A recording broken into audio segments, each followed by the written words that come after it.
Hello, नमस्कार, सत श्री अकाल, आदाब। मैं देव, आपका दोस्त, इस चैनल में आप सभी का स्वागत करता हूं। तो क्या हाल है आपका? आशा करता हूं सब मजे में होंगे। तो दोस्तों, जैसे कि आप जानते हैं, भारत दुनिया की प्राचीनतम सभ्यताओं में से एक है और जो सभ्यता इतनी पुरानी हो तो उस जगह का रहस्यमय होना भी लाजमी है। तो आज मैं आपको भारत के ऐसे 10 रहस्यमय जगहों के बारे में बताऊंगा जिसे जानकर आप भी हैरान हो जाएंगे, जैसे मैं हो गया था। और ये जानकारी हमारे देश भारत को जानने के सफर में हमारा एक और कदम है। तो शुरू करते हैं नंबर 10 से। नंबर 10 पर है रेड रेन ऑफ केरला। दोस्तों, आप सभी ने कभी ना कभी बारिश को तो देखा ही होगा, लेकिन आप में से कोई आसमान से गिरते खून की बारिश को देखा है?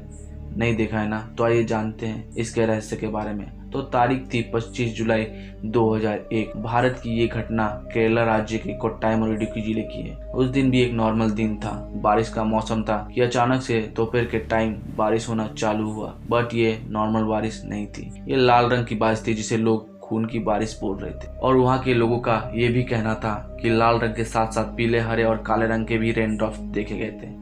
जब इस बारिश के कुछ सैंपल टेस्टिंग के लिए ले जाया गया तो शुरू में ये बात सामने आई कि ये कोई डस्ट या मेट्योर के कारण पानी का रंग लाल हो गया। लेकिन बाद में टेस्टिंग के दौरान ये पता चला कि उस पानी में लिविंग पार्टिकल्स मौजूद थे, जिसके कारण पानी का रंग लाल हो गया था। लेकिन इसका कोई डीएनए सैंपल नहीं मिला था। और आखिरकार 2012 में इस पर बहुत सारा रिसर्च होने के बाद कुछ डीएनए सैंपल नजर आने लगे। तो क्या सच में वो खून की बारिश थी? और ये बारिश आखिरकार सिर्फ केरला में ही क्यों हुई, बाकी जगह पे क्यों नहीं? ये बात आज भी एक रहस्य है। नंबर 9, कुलधरा दी एबेंडन विलेज। दोस्तों, राजस्थान के जैसलमेर जिले में स्थित ये गांव कभी भरा पूरा समृद्ध गांव हुआ करता था, लेकिन आज से करीब 170 साल पहले घटी एक घटना ने पूरे गांव को वीरान बना दिया। ये गांव पालीवाल ब्राह्मण द्वारा 13वीं सदी में बसाया गया था। इस गांव में पालीवाल ब्राह्मण का एक पूरा समृद्ध समाज निवास करता था। उस टाइम के राजस्थान के अमीर गांव में से एक था ये गांव। लेकिन अचानक एक रात पूरा का पूरा गांव वीरान हो गया। कुलधरा के साथ साथ इसके आसपास के 84 गांव भी वीरान हो गए। ये कहा जाता है कि उन 84 गांव में भी पालीवाल ब्राह्मण का समाज निवास करता था। ऐसे तो इस गांव के वीरान होने के पीछे बहुत सारी कहानियां बताई जाती है, लेकिन सबसे प्रसिद्ध एक कहानी मैं आपको बताता हूँ। जब यहाँ पालीवाल ब्राह्मण रहा करते थे, तब इस राज्य का एक क्रूर दीवान हुआ करता था। वो हमेशा सभी गांव वालों पर अत्याचार करता था। एक बार उस दीवान की नजर गांव की एक लड़की पर पड़ती है। वो लड़की बहुत खूबसूरत थी और गांव की मुखिया की बेटी भी थी।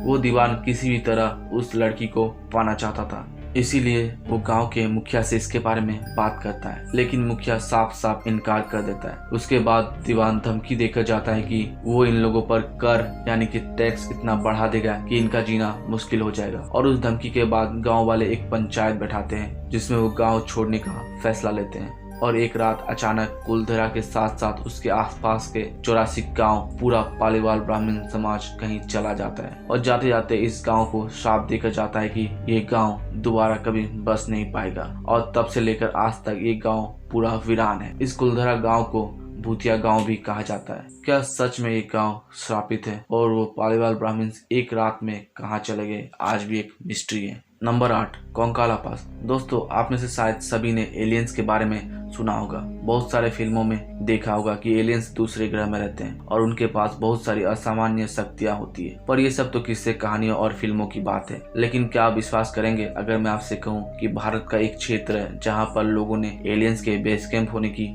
बात की है। ऐसे तो भारत के बहुत सारे जगह में एलियंस के होने की बात होती रहती है, परंतु भारत के यूनियन टेरिटरी लद्दाख का एक क्षेत्र कोंकाला पास, जो India China border line of actual control का विवादित क्षेत्र है, जहां का नॉर्थ ईस्टर्न पार्ट, जिसे अक्साई चीन कहते हैं, 1962 युद्ध के बाद चाइना ने इस पर कब्जा कर लिया था और साउथ वेस्ट पार्ट लद्दाख के अंतर्गत आता है। यहाँ के लोकल रेसिडेंट्स यहाँ पर अक्सर यूएफओ यानी कि दूर ग्रह से आए उड़ान तस्तरी को देखने का दावा करते हैं। उनका ये तक कहना है कि यहाँ पर एलियंस का खुफिया बेस कैंप है, जहाँ वो अक्सर आते रहते हैं। वर्ष 2006 में इसी जगह के पास सैटेलाइट द्वारा लिया गया एक तस्वीर सामने आया, जिसने सभी को हैरान कर दिया। ये तस्वीर काफी हद तक यूएफओ से मिलती जुलती थी। नंबर 7, भानगढ़ का किला।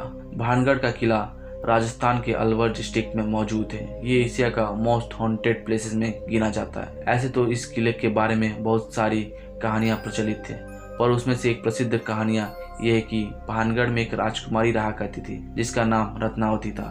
राजकुमारी रत्नावती के खूबसूरती के चर्चे दूर दूर तक मशहूर थे। एक दिन वो अपनी सहेलियों के साथ बाजार में इत्तर खरीदने के लिए गई हुई थी। उस दिन एक सिंघई सेवड़ा नाम का तांत्रिक राजकुमारी को देख उनके प्यार में पड़ जाता है। वो किसी भी तरह राजकुमारी को पाना चाहता था। तांत्रिक को काला जादू और तंत्र विद्या में महारत हासिल था। वो राजकुमारी के पीछे पीछे हर वो दुकान घूमता है जहाँ राजकुमारी जाती है, और एक दुकान में जहाँ से राजकुमारी इत्तर खरीदती है वहाँ पर वो तांत्रिक अपना तंत्र मंत्र जादू से तैयार किया हुआ एक तेल उस इत्तर से बदल देता है, जिससे कि वो राजकुमारी उसके प्यार में आकर्षित हो सके।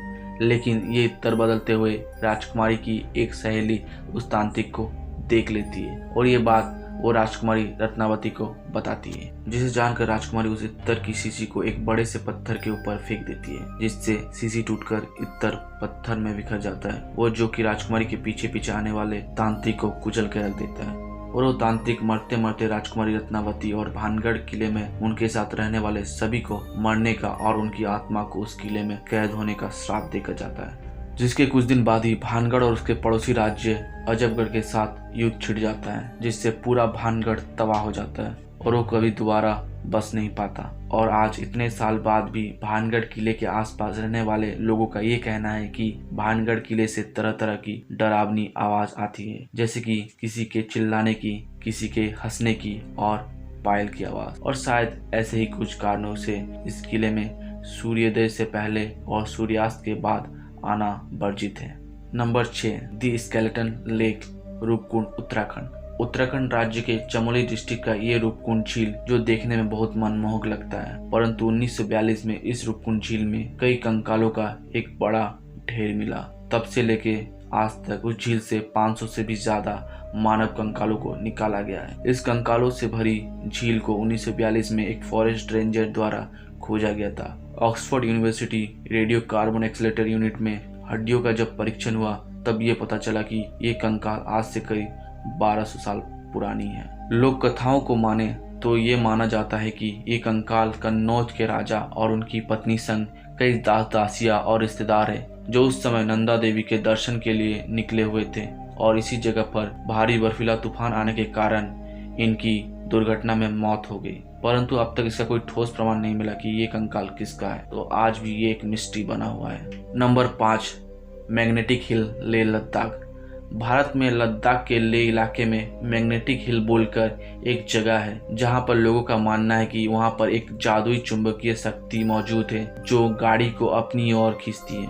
दोस्तों, अगर हम किसी पहाड़ी या ऊंचे इलाके में जाते हैं तो अपनी गाड़ी को ज्यादातर गियर में रखते हैं इस डर से ताकि वो गाड़ी नीचे की ओर ना लुढ़क जाए, किंतु लेह में इसका जस्ट ऑपोजिट है। अगर यहाँ पर आप किसी गाड़ी को खड़ा करते हैं और उसे न्यूट्रल में रखते हैं तो ये गाड़ी नीचे की ओर लुढ़कने के बजाय ऊपर की ओर चढ़ती जाती है ना ये अनोखा करिश्मा। लेकिन इसके पीछे क्या मिस्ट्री है? बहुत सारे लोगों का कहना है कि इन पहाड़ों के नीचे भारी मात्रा में चुंबकीय भंडार मौजूद है जो कि गाड़ी को अपनी ओर खींचती है।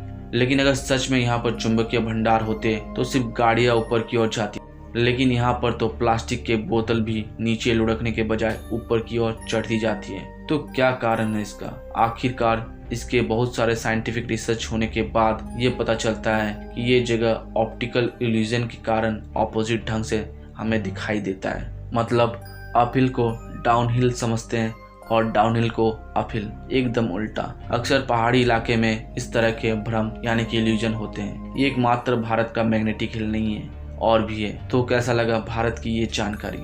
नंबर 4, बिच्छू वाली दरगाह। उत्तर प्रदेश के अमरोहा जिले में सैयद सरबुद्दीन शाह वलायत की दरगाह है जो बिच्छू वाली दरगाह के नाम से प्रसिद्ध है। ये दरगाह रहस्य से भरी हुई है। इस दरगाह में आपको सैकड़ों के तादाद में बिच्छू देखने को मिल जाएंगे, लेकिन बात सिर्फ यहाँ पर खत्म नहीं होती। दोस्तों, कोई भी बिच्छू का मूल प्रवृत्ति होता है डंक मारना, लेकिन यहाँ पर कोई भी बिच्छू आपको डंक नहीं मारेगा। यहाँ तक कि इस दरगाह में आप बिच्छू को छू सकते हैं, अपने हाथों पर ले सकते हैं, और चाहे तो दरगाह के सूफी से इजाजत लेकर एक निश्चित समय के लिए बिच्छू को अपने साथ घर भी ले जा सकते हैं। लेकिन निश्चित समय पूरा होने के बाद अगर आप बिच्छू को दरगाह में वापस नहीं छोड़ते तो बिच्छू अशांत होकर आपको काट सकता है। इसके पीछे एक ऐतिहासिक कहानी है। कहा जाता है कि आज से करीब 800 साल पहले ईरान से सैयद सरबुद्दीन शाह वलायत आकर इस जगह अपना डेरा डाले थे, और यहाँ पर पहले से एक सूफी बाबा शाह नसरुद्दीन रहा करते थे। उन्होंने ईरान से आए बाबा का यहाँ रुकने पर आपत्ति जताई और एक कटोरा पानी उनके पास भेजा। शाह वलायत ने उसी एक कटोरे पानी के ऊपर फूल रखकर शाह नसरुद्दीन को वापस भेज दिया और कहा कि हम इस जगह पर ऐसे रहेंगे जैसे कि पानी के ऊपर ये फूल। और ये सुनकर बाबा शाह नसरुद्दीन ने शाह वलायत को श्राप दे दिया कि इस जगह पर सांप और बिच्छू का वास होगा और शाह वलायत ने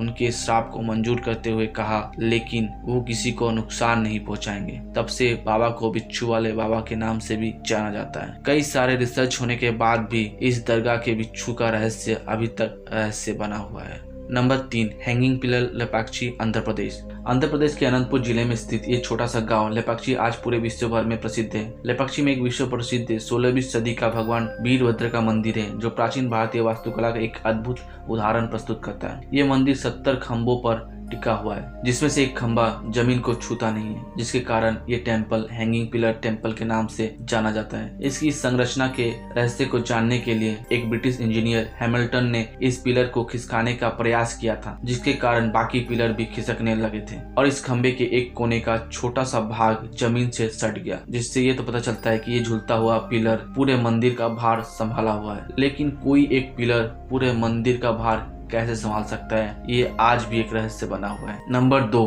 ट्विंस विलेज। दोस्तों, हम में से कई लोग अगर रियलिटी में अपने आसपास कोई जुड़वा को या एक जैसे दिखने वाले लोगों को देखते हैं तो एक बार को तो हमारी नजर उनसे हटती ही नहीं है। तो क्या होगा अगर मैं आपसे कहूँ कि भारत का एक गांव जहां पर आपको सिर्फ जुड़वा ही जुड़वा दिखेंगे, चाहे वो बच्चे हो या 65 साल के बुजुर्ग। सिर्फ जुड़वा ही नहीं, यहाँ पर आपको तिगड़म भी दिख जाएंगे, मेरा मतलब ट्रिपल। जी हाँ दोस्तों, केरला का मलप्पुरम जिले का कोडिनी गांव जो आज ट्विंस टाउन के नाम से जाना जाता है, जहाँ पर करीब 550 से भी ज्यादा जुड़वा रहते हैं। ऐसे तो विश्व भर में प्रति 1000 लोगों में 6 जुड़वा बच्चे पैदा होते हैं, लेकिन कोडिनी में प्रति 1000 लोगों में 42 जुड़वा बच्चे पैदा होते हैं और ये सिलसिला 3 जनरेशन से चले आ रहा है। वैज्ञानिकों का मानना है कि यहाँ के पानी में कोई केमिकल होने के कारण ऐसा होता है, लेकिन अगर कोई ये गांव छोड़ के दूसरा जगह भी रहता है उसे भी जुड़वा बच्चे होते हैं और आज भी साइंटिस्ट इस गुत्थी को सुलझाने में लगे हुए हैं।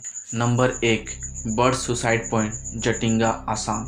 आसाम राज्य का एक छोटा सा गांव जटिंगा जो प्राकृतिक सुंदरताओं से भरा हुआ है, परंतु इन सुंदर वादियों के बीच एक रहस्य आज भी पूरी दुनिया को चौंका रहा है, क्योंकि हर साल यहाँ मानसून के बाद सितंबर और अक्टूबर के महीने में यहाँ बहुत सारे बर्ड्स सूरज ढलने के बाद 7 से 10 बजे के बीच सुसाइड कर लेते हैं। लोक कथाओं के माने तो ये कोई अलौकिक शक्ति या भूत प्रेत आत्माओं के कारण हो रहा है, पर विज्ञान इस बात की पुष्टि नहीं करता। कुछ पक्षी वैज्ञानिकों का ये मानना है कि ये कोई चुंबकीय आकर्षण के कारण हो रहा है। जब पक्षियां दूर प्रवास के लिए इस जगह से गुजरती है तो कोहरा और तेज हवाओं के कारण वो दिशाहीन हो जाते हैं और अंधेरे में लाइट की तरफ आकर्षित होते हैं और जाकर पेड़ों, पहाड़ों और दीवारों में टकरा कर मर जाते हैं। परंतु इस बात का अभी तक कोई ठोस प्रमाण नहीं है कि हर साल सिर्फ इसी जगह पर ऐसा क्यों होता है और रात को पक्षियां यहाँ से उड़ती क्यों है। दुनिया भर के ऑर्निथोलॉजिस्ट यानी पक्षी विज्ञानी इस गुत्थी को सुलझाने में लगे हुए हैं। तो आशा करता हूँ दोस्तों आपको ये वीडियो अच्छा लगा होगा। अगर आपको ये वीडियो अच्छा लगा तो वीडियो को एक लाइक करके वीडियो को शेयर कर दीजिए और अभी तक अगर आपने हमारे चैनल को सब्सक्राइब नहीं किया तो चैनल को सब्सक्राइब करके बेल आइकन दबा दीजिए। Thank you.